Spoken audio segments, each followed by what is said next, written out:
Осы Chevrolet Cobalt'тың қауіпсіздігі туралы негізі көп адамдар айта бермейді.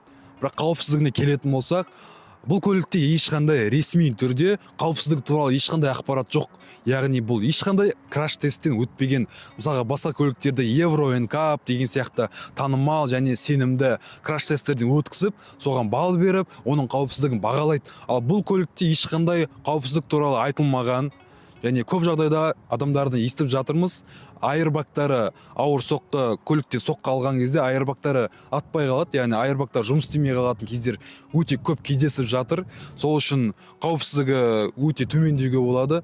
Және жаңағы металдың жағдайын өздеріңіз білесіздер. Қазіргі машиналардың бензин насос туралы айтамыз деп есімізден шығып кетіпті. Оны ауыстыру үшін бір ақау болған жағдайда ақау болады. Өйткені біздегі Қазақстанның біз тұтынатын бензиннің сапасы төмен.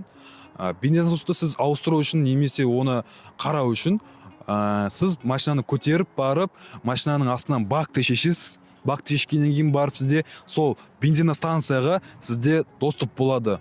Ал басқа көліктердегідей орындықтың астында технологиялық тесік қарастырылмаған.